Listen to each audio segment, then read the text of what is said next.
ओम तत्सत। श्री हरि गीता पहला अध्याय। मनुष्य की चेतना द्वंद्व में फंसी हुई चेतना है। एक तरफ तो मन उसको अपनी ओर बुलाता है, क्योंकि मन में जो सारा संसार बसा है, सारे रिश्ते नाते उसे अपनी ओर खींचते हैं, लेकिन उसे प्रेम मुक्ति से है। अब उसे इस अवस्था में समझ नहीं आता कि वह क्या करे और क्या नहीं करे, क्या उचित है और क्या अनुचित। इस बारे में भगवान कृष्ण अर्जुन को समझाते हैं। आइए सुनते हैं श्री हरि गीता का पहला अध्याय। राजा धृतराष्ट्र ने कहा, रण लालसा से धर्म भू कुरुक्षेत्र में एकत्र हो। मेरे सुतों ने पांडवों ने क्या किया संजय कहो। संजय ने कहा, तब देख कर पांडव कटक को व्यूह रचना साज से। इस भांति दुर्योधन वचन कहने लगे गुरुराज से। आचार्य महती सैन्य सारी पांडवों की देखिए। तब शिष्य बुधवर द्रुपद सुत ने दल सभी व्यूहित किए। भट भीम अर्जुन से अनेकों शूर श्रेष्ठ धनुर्धरे। सात्यकी द्रुपद योद्धा विराट महारथी रणबांकुरे। काशी नृपति भट दृष्ट केतु अचेकितान नरेश है। श्री कुंती भोज महान पुरजित शैव्य वीर विशेष है। श्री उत्तमोजा युधामन्यु पराक्रमी वर वीर है। सौभद्र सारे द्रौपदी महारथी रणधीर है। द्विराज जो अपने कटक के श्रेष्ठ सेनापति सभी। सुन लीजिए मैं नाम उनके भी सुनाता हूँ अभी। है आप फिर श्री भीष्म कर्ण अजेय कृप रणधीर है। भूरि श्रवा गुरुपुत्र और विकर्ण से बलबीर है। रण साज साजे निपुर शूर अनेक ऐसे बल भरे। मेरे लिए तैयार हैं जीवन हथेली पर धरे। श्री भीष्म रक्षित है नहीं पर्याप्त अपना दल बड़ा। पर भीष्म रक्षा में उधर पर्याप्त उनका दल खड़ा। इस हेतु निज निज मोर्चों पर वीर पूरा बल धरे। सब और चारों छोर से रक्षा पिता मैं की करे। गुरुकुल पिता में तब नृपति मन मोद से भरने लगे। कर विकट गर्जन सिंह सी निज शंख ध्वनि करने लगे। फिर शंख भेरी ढोल आनक गोमुखे चहुँ ओर से। सब युद्ध बाजे एकदम बजने लगे ध्वनि घोर से। तब कृष्ण अर्जुन श्वेत घोड़ों से सजे रथ पर चढ़े। निज दिव्य शंखों को बजाते वीरवर आगे बढ़े। श्री कृष्ण अर्जुन पांचजन्य देवदत्त गुंजा उठे। फिर भीम कर्मा भीम पौंड्रू निनाद करने में जुटे। करने लगे ध्वनि नृप युधिष्ठिर निज अनंत विजय लिए। गुंजित नकुल सहदेव ने सुघोष मणि पुष्पक किए।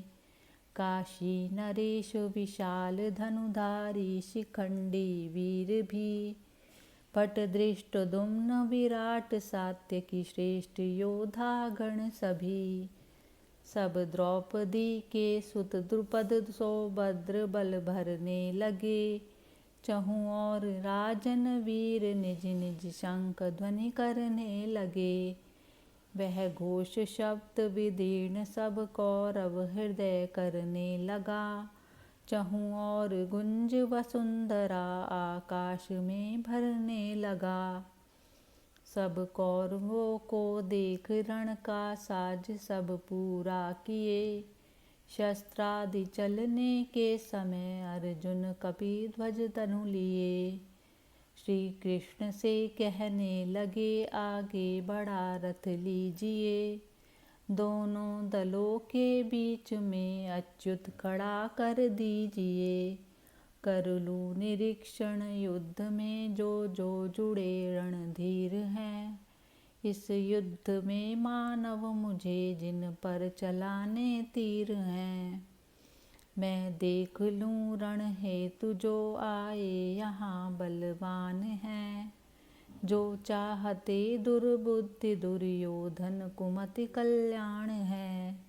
श्री कृष्ण ने जब गुडाकेश विचार भारत सुन लिया। दोनों दलों के बीच में जाकर खड़ा रथ को किया। राजा रथी श्री भीष्म द्रोणाचार्य के जा सामने। लो देख लो गौरव कटक अर्जुन कहाँ भगवान ने। तब पार्थ ने देखा वहाँ सब हैं स्वजन बूढ़े बड़े। आचार्य भाई पुत्र मामा पौत्र प्रियजन हैं खड़े। स्नेही ससुर देखे खड़े कौन्तेय ने देखा जहाँ। दोनों दलों में देख कर प्रिय बंधु बांधव ही वहाँ। कहने लगे इस भांति तब होकर कृपायुत खिन्न से। हे कृष्ण रण में देख कर एकत्र मित्र अभिन्न से। होते शिथिल हैं अंग सारे सुख मेरा मुख रहा। तन कांपता थर थर तथा रोमांच होता है महा। गांडीव गिरता हाथ से जलता समस्त शरीर है। मैं रह नहीं पाता खड़ा मन भ्रमित और अधीर है। केशव सभी विपरीत लक्षण दिख रहे मन म्लान है। रण में स्वजन सब मार कर दिखता नहीं कल्याण है। इच्छा नहीं जय राज्य की व्यर्थ ही सुख भोग है। गोविंद जीवन राज्य सुख का क्या हमें उपयोग है। जिनके लिए सुख भोग संपत्ति राज्य की इच्छा रही। लड़ने खड़े हैं आश तज धन और जीवन की वही। आचार्य गण मामा पिता में सुत सभी बूढ़े बड़े। साले ससुर स्नेही सभी प्रिय पौत्र संबंधी खड़े। क्या भूमि मधुसूदन मिले त्रैलोक्य का यदि राज्य भी। वे मार ले पर शस्त्र मैं उन पर न छोड़ूंगा कभी। इनको जनार्दन मार कर होगा हमें संताप ही। है आतताई मारने से पर लगेगा पाप ही। माधव उचित वध है न इनका बंधु है अपने सभी। निज बंधुओं को मार कर क्या हम सुखी होंगे कभी। मतिमंद उनकी लोभ से दिखता न उनको आप है। कुलनाश से क्या दोष प्रियजन द्रोह से क्या पाप है। कुलनाश दोषों का जनार्दन जब हमें सब ज्ञान है। फिर क्यों न ऐसे पाप से बचना भला भगवान है। कुल नष्ट होते भ्रष्ट होता कुल सनातन धर्म है। जब धर्म जाता दबाता पाप और अधर्म है। जब वृद्धि होती पाप की कुल की बिगड़ती नारियां। हे कृष्ण फलती फूलती तब वर्ण संकर क्यारियां। कुल घातकी को और कुल को ये गिराते पाप में। होता न तर्पण पिंड यूं पड़ते पितर संताप में। कुल घातकों के वर्ण संकर कार की इस पाप से। सारे सनातन जाति कुल के धर्म मिटते आप से। इस भांति से कुल धर्म जिनके कृष्ण होते भ्रष्ट हैं। कहते सुना है वे सदा पाते नरक में कष्ट हैं। हम राज्य सुख के लोभ से हा पाप यह निश्चय किए, उद्यत हुए संबंधियों के प्राण लेने के लिए। यह ठीक हो यदि शस्त्र ले मारे मुझे कौरव सभी, निशस्त्र हो मैं छोड़ दूं करना सभी प्रतिकार भी। संजय ने कहा, रणभूमि में इस भांति कहकर पार्थ धनुषर छोड़ के अतिशोक से व्याकुल हुए बैठे वहीं मुड़ मोड़ के। पहला अध्याय समाप्त हुआ। श्री हरि गीता के पहले अध्याय में अर्जुन के मन की हालत का व्याख्यान बताया जा रहा है। श्री कृष्ण की चेतना पूरी तरह से मुक्त है। अर्जुन की चेतना मन की गुलाम है। अर्जुन को प्रेम तो श्री कृष्ण से यानी मुक्ति से है, लेकिन मन में जो संसारिक रिश्ते बसे हैं वह उनकी कैद में फंसा हुआ है, जो उसकी मुक्ति में बाधा हैं। वह मन की गुलामी को बरकरार रखते हुए तरह तरह से अपने आप को युद्ध ना करने में सही बता रहा है और कई प्रकार से अपने आप को ठीक साबित करने की कोशिश कर रहा है। लेकिन भगवान कृष्ण जो पूरी तरह से मुक्त हैं, वह अर्जुन के मन में चल रही सभी घटनाओं को पढ़ने में समर्थ हैं। अब दूसरे अध्याय में वह अर्जुन को किस प्रकार से समझाते हैं, यह हम दूसरे अध्याय में देखेंगे। हरि ओम तत्सत। ओम तत्सत। श्री कृष्ण की हरि गीता का दूसरा अध्याय। गीत तो सभी जीव गुनगुनाते ही रहते हैं, लेकिन परम गीत वही है जो काल से परे है। वही अनमोल और अलौकिक है, क्योंकि वह मन से मुक्त चेतना से निकले स्वर हैं। गीत जब संसार के लिए ना गाकर परम स्वरूप में स्थित होकर गाया जाता है, वही गीत सुंदर है, क्योंकि उसमें मन की गंदगी शामिल नहीं है। आम इंसान के मन में संसार यानी मिट्टी पड़ी होती है। उसे उस मिट्टी से बहुत प्यार होता है, जिसके कारण उसके गीतों के स्वर में उसी मिट्टी की ध्वनि कड़कड़ करती है। उसके स्वरों में सांसारिक मिट्टी की गंदगी होती है। बस यही गंदगी जो अर्जुन के मन में भी पड़ी है, उसी को हटाने के लिए भगवान श्री कृष्ण के शब्द अर्जुन के मन पर एक सोप की तरह काम करते हैं। श्री कृष्ण ने दूसरे अध्याय में हाई पावर सोप का इस्तेमाल किया, समय की नज़ाकत को देखते हुए, क्योंकि उस समय दोनों तरफ की सेनाएं आमने सामने खड़ी थी। यदि हम बहुत अच्छी भी बात करें, लेकिन उस समय उचित नहीं है, तो उस बात का कोई मूल्य नहीं रह जाता। श्री कृष्ण ने अर्जुन को सीधा ही रास्ता बता दिया कि अर्जुन तू शरीर नहीं है जो तू अपने आप को माने बैठा है। लेकिन यह बात डाइजेस्ट करनी बहुत ही मुश्किल है। जैसे हम बच्चे से एक खिलौना छीने तो उसे लगेगा कि उसके हाथ से हीरे छीने जा रहे हैं, लेकिन जब वह धीरे धीरे बड़ा होता है और उसकी समझ बढ़ती है तो वह उसका मूल्य जान जाता है और स्वयं ही छोड़ देता है। इसी प्रकार जब हम संसारिक मिट्टी को मन से पकड़े बैठे हैं और उसे नहीं छोड़ते, तो हमारी भी हालत अर्जुन की तरह बार बार होती रहती है। हम सही कर्म नहीं कर पाते। इसी कारण श्री कृष्ण और बुद्धों की करुणा का प्रकाश जब एक आम चेतना पर पड़ता है, तब उसकी सारी वृत्तियां जलकर खाक हो जाती हैं।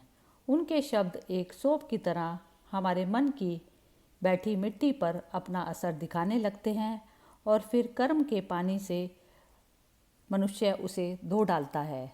यदि हम केवल ज्ञान का साबुन लगा दें, लेकिन कर्म के पानी से उसे साफ ना करें, तो भी काम अधूरा रहता है।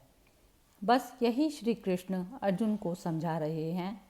आइए सुनते हैं श्री कृष्ण का दूसरा गीत यानी दूसरा अध्याय। संजय ने कहा, ऐसे कृपायुत अश्रुपूरित दुख से दहते हुए कौन्तेय से इस भांति मधुसूदन वचन कहते हुए। श्री भगवान ने कहा, अर्जुन तुम्हें संकट समय में क्यों हुआ ज्ञान है। यह आर्य अनुचित और नाशक स्वर्ग सुख समान है। अनुचित नपुंसकता तुम्हें हे पार्थ इसमें मत पड़ो। यह शूद्र कायरता परंतप छोड़ कर आगे बढ़ो। अर्जुन ने कहा, इस भांति मधुसूदन समर में भीष्म द्रोणाचार्य पर मैं बाण हरिसूदन चलाऊं वे हमारे पूज्यवर।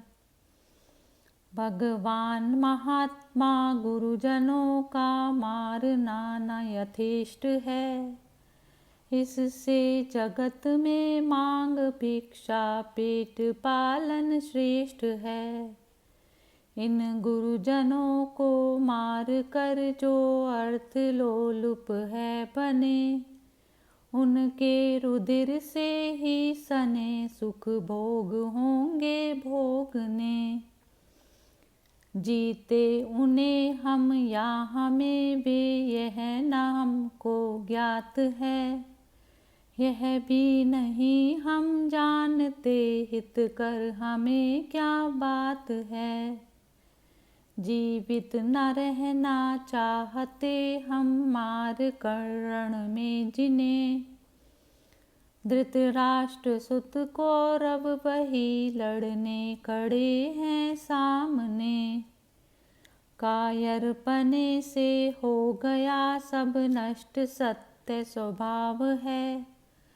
मोहित हुई मति ने भुलाया धर्म का भी भाव है। आया शरण हूँ आपकी मैं शिष्य शिक्षा दीजिए। निश्चित कहो कल्याणकारी कर्म क्या मेरे लिए।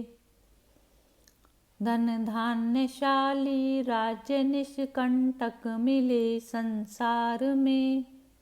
स्वामित्व सारे देवताओं का मिले विस्तार में। कोई कहीं साधन मुझे फिर भी नहीं दिखता अहो। जिससे कि इंद्रिय तापकारी शोक सारा दूर हो। संजय ने कहा, इस भांति कहकर कृष्ण से राजन लड़ूंगा मैं नहीं।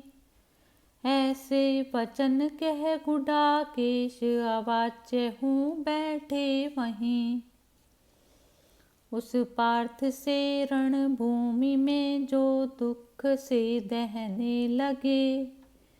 हंसते हुए से ऋषिकेश तुरंत यो कहने लगे। श्री भगवान ने कहा, निशोच्य का कर शोक कहता बात प्रज्ञावाद की। जीते मरे का शोक ज्ञानी जन नहीं करते कभी। मैं और तू राजा सभी देखो कभी क्या थे नहीं। यह भी असंभव हम सभी अब फिर नहीं होंगे कहीं। ज्यों बालपन यौवन जरा इस देह में आते सभी। त्यों जीव पाता देह और ना धीर मोहित हो कभी। शीतोष्ण या सुख दुख प्रद कौन्तेय इंद्रिय भोग है। आते व जाते हैं सहो सब नाशवत संयोग है। नर श्रेष्ठ है वह नर श्रेष्ठ है इनसे व्यथा जिसको नहीं। वह मोक्ष पाने योग्य है सुख दुख जिसे सम है सभी।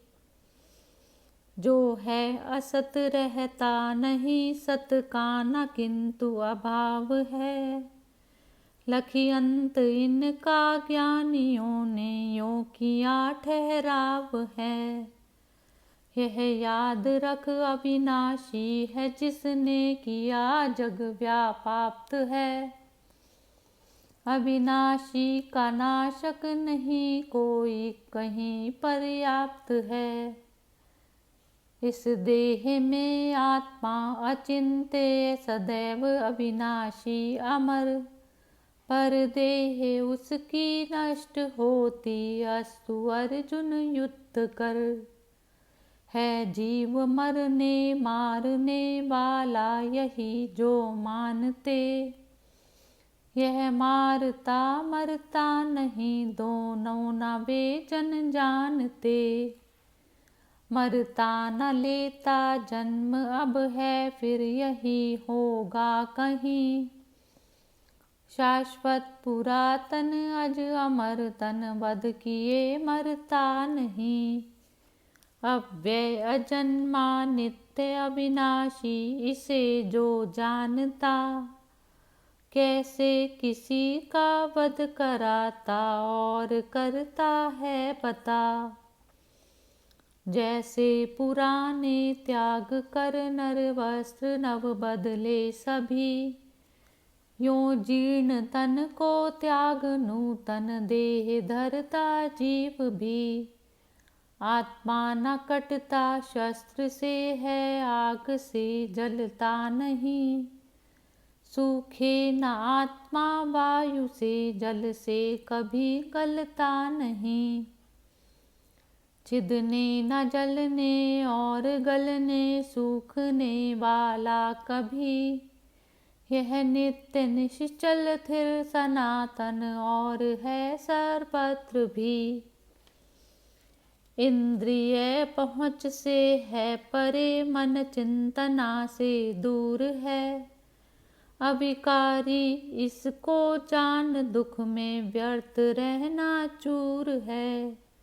यदि मानते हो नित्य मरता जन्मता रहता यहीं, तो भी महाबाहो उचित ऐसी कभी चिंता नहीं। जन्मे हुए मरते मरे निश्चय जन्म लेते कहीं, ऐसी अटल जो बात है उसकी उचित चिंता नहीं। अव्यक्त प्राणी आदि में है मध्य में दिखते सभी, फिर अंत में अव्यक्त क्या इसकी उचित चिंता कभी। कुछ देखते आश्चर्य से आश्चर्यवत कहते कहीं, कोई सुने आश्चर्यवत पहचानता फिर भी नहीं। सारे शरीरों में अमर आत्मा न वध होता किए, फिर प्राणियों का शोक यूं तुमको न करना चाहिए।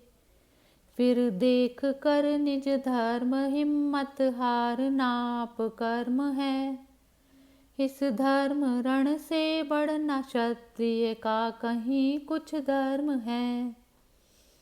रण स्वर्ग रूपी द्वार देखो खुल रहा है आपसे, यह प्राप्त होता क्षत्रियों को युद्ध भाग्य प्रताप से।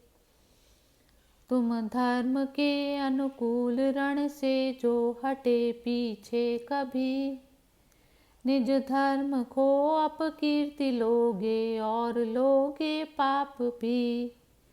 अपकीर्ति गाएंगे सभी फिर इस अमिट अपमान से, अपकीर्ति सम्मानित पुरुष को अधिक प्राण पयान से। रण छोड़ कर डर से भगा अर्जुन कहेंगे सब यही, सम्मान करते वीर वर जो तुच्छ जानेंगे वही। कहने न कहने की खरी खोटी कहेंगे रिपु सभी, सामर्थ्य निंदा से घना दुख और क्या होगा कभी। जीते रहे तो राज्य लोगे, मार गए तो स्वर्ग में, इस भांति निश्चय युद्ध का करके उठो हरिवर्ग में। जय हार लाभा लाभ सुख दुख सम समझ कर सब कहीं, फिर युद्ध कर तुझको धनुर्धर पाप यो होगा नहीं।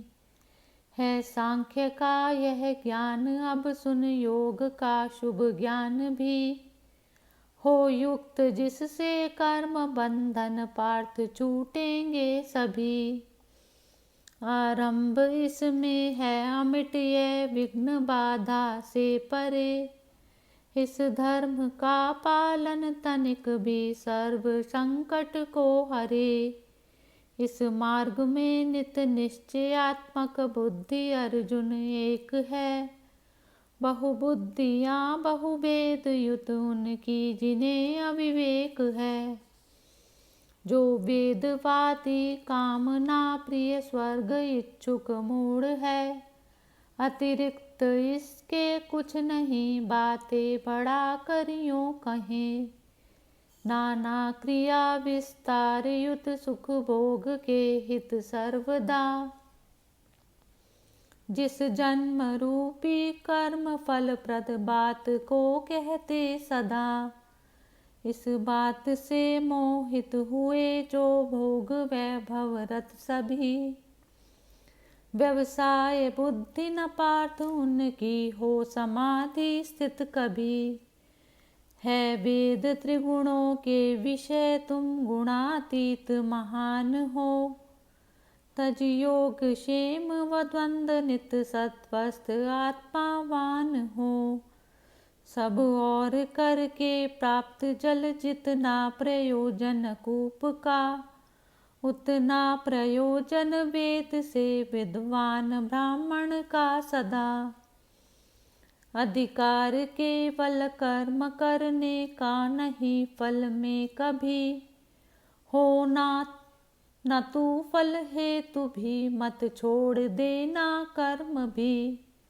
आसक्ति सब तज सिद्धि और असिद्धि मान समान ही, योगस्थ होकर कर्म कर है योग समता ज्ञान ही।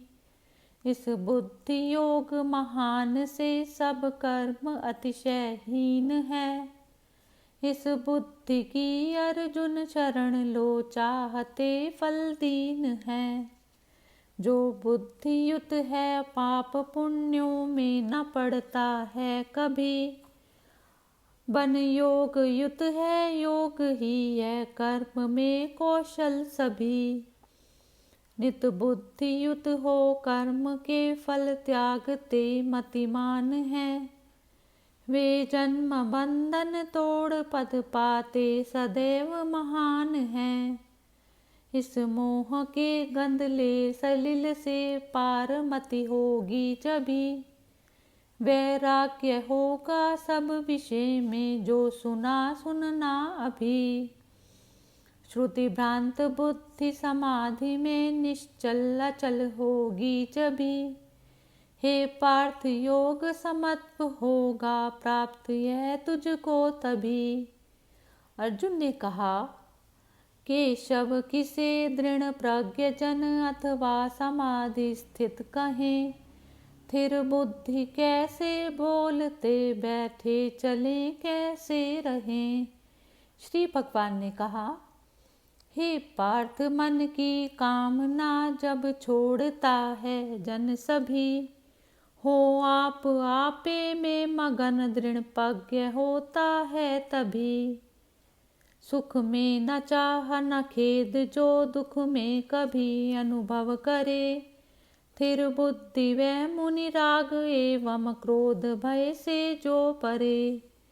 शुभ या अशुभ जो भी मिले उसमें न हर्ष न शोक ही, निस्नेह जो सर्वत्र है स्थिर बुद्धि होता है वही।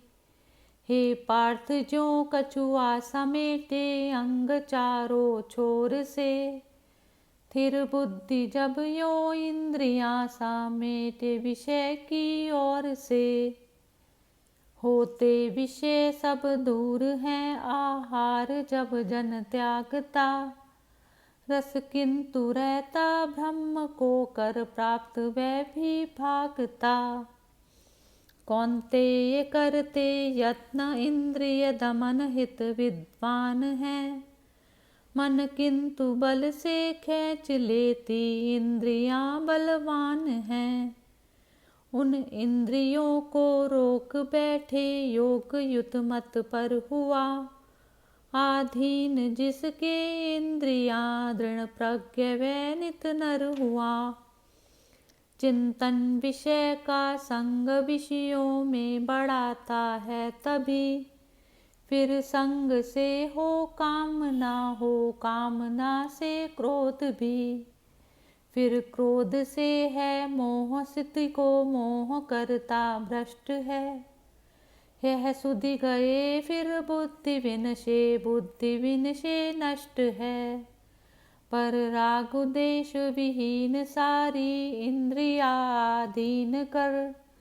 फिर भोग करके भी विषय रहता सदैव प्रसन्न नर। पाकर प्रसाद पवित्र जन के दुख कट जाते सभी। जब चित्त नित्य प्रसन्न रहता बुद्धि दृढ़ होती तभी। रह कर अयुक्त न बुद्धि उत्तम भावना होती कहीं। बिन भावना नहीं शांति और अशांति में सुख है नहीं। सब विषय विचरित इंद्रियों में साथ मन जिसके रहे। वह बुद्धि हर लेती पवन से नाव ज्यों जल में बहे। चहुँ ओर से इंद्रिय विषय से इंद्रिया जब दूर ही रहती हटी जिसकी सदा दृढ़ प्रज्ञ होता है वही। सबकी निशा तब जागता योगी पुरुष हे तात है। जिसमें सभी जन जागते ज्ञानी पुरुष की रात है।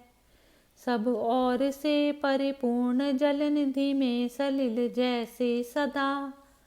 आकर समाता किंतु अविचल सिंधु रहता सर्वदा। इस भांति ही जिसमें विषय जाकर समा जाते सभी। वह शांति पाता है न पाता काम कामी जन कभी। सब त्याग इच्छा कामना जो जन विचरता नित्य ही। मद और ममताहीन होकर शांति पाता है वही।